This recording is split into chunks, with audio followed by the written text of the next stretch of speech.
তো আমি দুনিয়া ধ্বংস করে দিলাম, দুনিয়া নাই, চলেন কবর, কবর শেষ নাই, কিয়ামত, কিয়ামত শেষ, চলেন ওটা পার করে চলে যাই, জাহান্নাম, আল্লাহ আমাদেরকে মাফ করুন, আল্লাহুম্মা আমিন, ওখানে যাব না, জান্নাতে চলে যাই।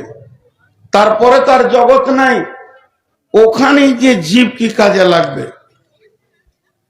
জীব ওই পর্যন্ত পৌঁছিয়েছে। দু তিনটি এমন আমল আছে যা মরার পরেও আমল হয়ে যায়।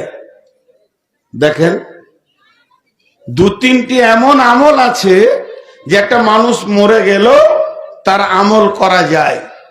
এক নম্বর হলো হজ।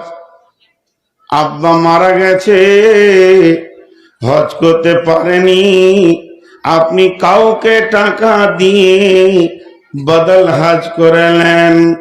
তেমনি হজ যেমন হয় তারই কিয়াসের ওপরে বদল উমরাও করা যায়।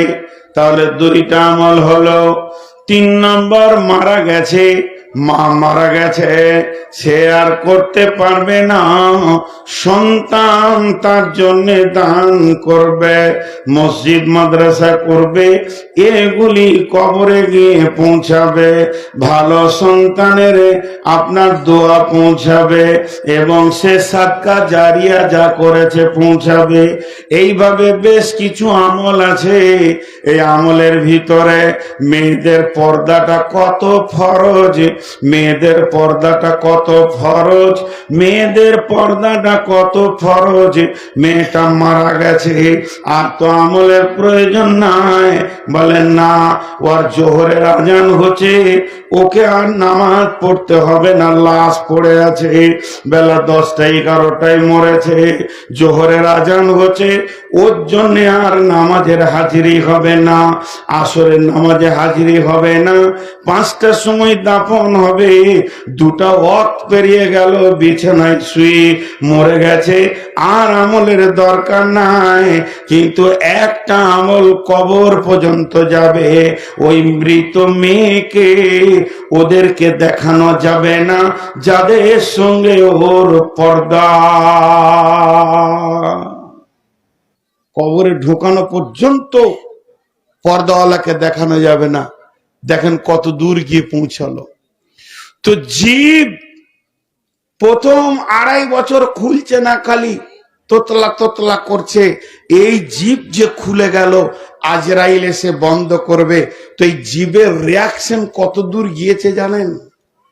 আপনি ভাবছেন যে আঙ্গুলের মাথাতে ক্যান্সার হয়েছে, ডাক্তার যখন এক্সরে করে দেখছে তা বলছে পাঁজরে হাড় পর্যন্ত আর পোকা পৌঁছে গেছে, হাত কাটলেও বাঁচানো যাবে না।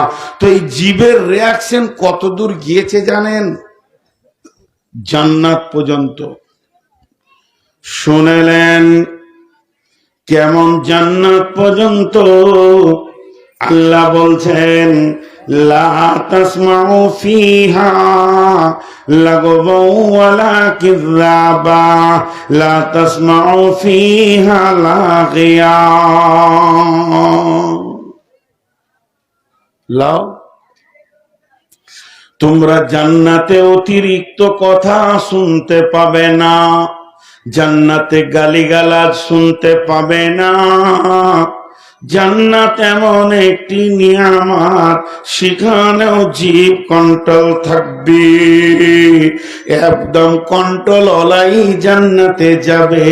যার জীব পৃথিবীতে বেকন্ট্রোল হয়ে গেছে, ওই লোকটার ব্যাপারে বলা হচ্ছে জান্নাত যাওয়া বড় কঠিন হয়ে যাবে। জি ভাই, একজন বিরাট বড় ইসলামিক চিন্তাবিদ, এটা হাদিস কোরআন লয় যেটা এখন বলছি, একটা বড় মুফাসসিরের চিন্তা চেতনা বলছি। উনি বলছেন, সারা জীবনে মানুষকে নিয়ে যত সার্চিং করলাম, জান্নাত আর জাহান্নাম নিয়ে যত সার্চিং করলাম, তাতে করে যা পেলাম, জাহান্নামে যত মানুষ যাবে শতকরা 98 জন, শতকরা 98 জন, 198 জন, 2 জন বাদ দিয়ে 98% মানুষ জাহান্নামের ভিতরে ঢুকবে শুধুমাত্র জীবের কারণে। এই বসো, তোমরা মনে করছো কন্ট্যাক্ট করে নিয়েছো, দাঁড়িয়ে যেছো, তার বসার কোনো নাম নাই, কিছু বলি না তাই। 98% মানুষ জীবের কারণে জাহান্নাম গেছে। এটা একটা ব্যক্তিগত মানুষের কথা বললাম, এটা কোরআন লয় আর হাদিস লয়, তারপরও একটা ইসলামী চিন্তাবিদের ধারণা, এগুলো একটু খেয়াল করি। আমি এবার যে আয়াত পড়েছি আয়াতে চলে আসলাম। আল্লাহ কি বলছেন? ইয়া আইয়ুহাল্লাযীনা আমানু জিতানিবু, ইয়া আইয়ুহাল্লাযীনা আমানু জিতানিবু, হে ঈমানদারেরা তোমরা বাঁচো। আমি বলছি বাঁচো, আমার ছোট ভাই ঈসা বলছে বাঁচো, আপনাদের ইমাম সাহেব বলছে বাঁচো, আপনাদের আর কেউ বলছে বাঁচো, আমি নাই বাঁচতে পারি। এ কথাগুলো গুরুত্ব দিলাম না, এগুলো মানুষের কথা। আমি বলছি একটা নতুন মেহমান এসেছে বেড়াতে, নদীর পানি থেকে তুমি বাঁচো, ঠান্ডা লেগে যাবে, জ্বর হয়ে যাবে, মানল না, আনন্দ করে নদীতে সাঁতার দিল, ওর কিছুই হলো না। এটা মানুষের ধ্যান ধারণা, হতেও পারে না হতে পারে, কিন্তু বন্ধুরে বাঁচো কে বলছেন? ব্যক্তিটা দেখেন, স্বয়ং রব বলছেন বাঁচো। এখানে নেগেটিভ পজিটিভ দোদল্য কোনো চিন্তা আনা যাবে না। আল্লাহ বলেছেন বাঁচো মানে বাঁচতেই হবে। নিশ্চয় ওই জায়গাতে বড় ক্ষতি লুকানো রয়েছে, যে ক্ষতিটা আপনাকে আমাকে ধ্বংস করে দেবে, দিতে পারে, এ কথা আল্লাহর জন্য বলা যাবে না। তো আমার রব বলছেন ইজিতানিবু, হে ঈমানদারেরা তোমরা বাঁচো, কাসীরাম মিনাজ জান্নি, অনেক ধারণা থেকে।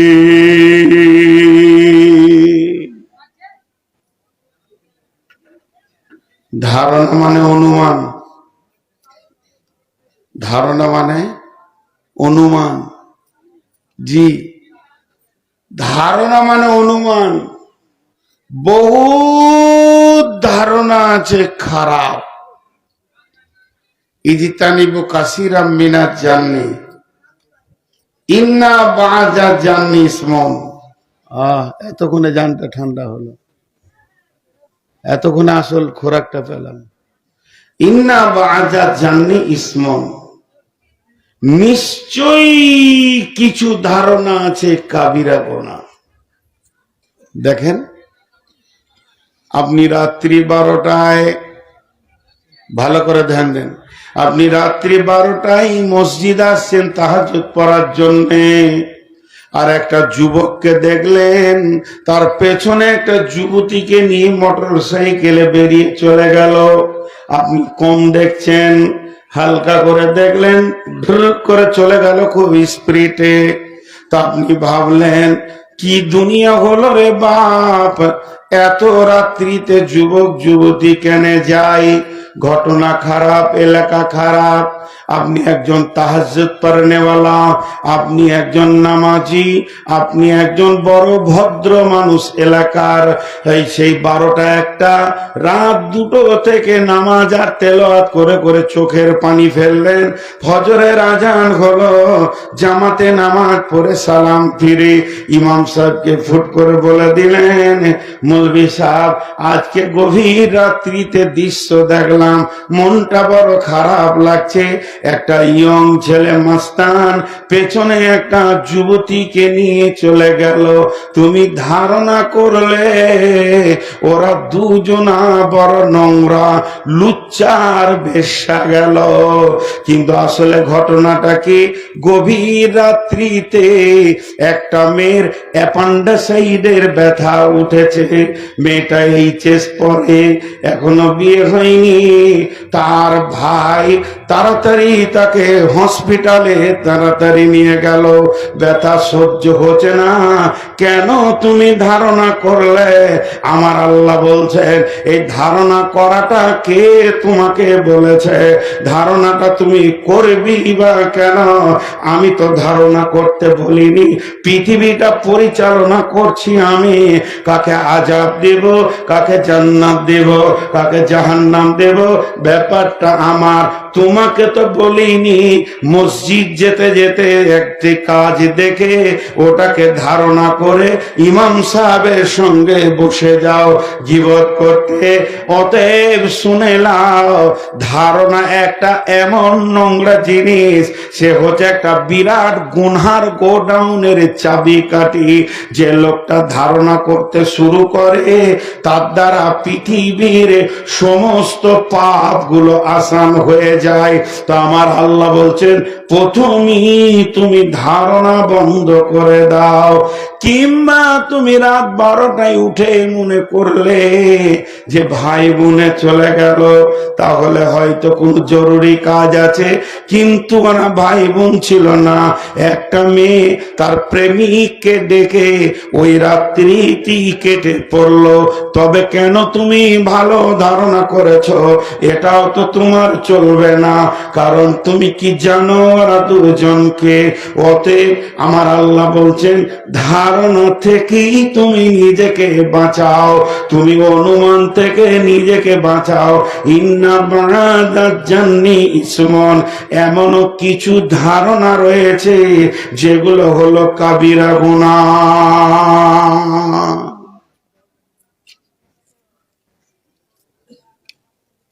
বুঝতে পারছেন?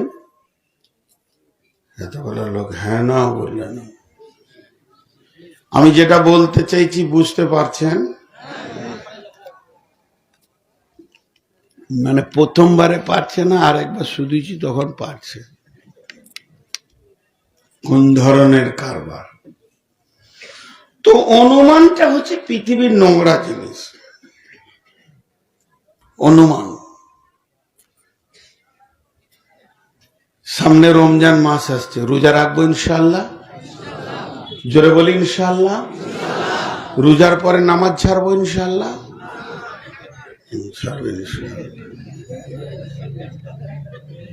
রোজার পরে নামাজ ছাড়বে। কে কে রোজা রাখবো না হাত তুলি। 4-5টা উঠেছে। রোজা রাখবে না।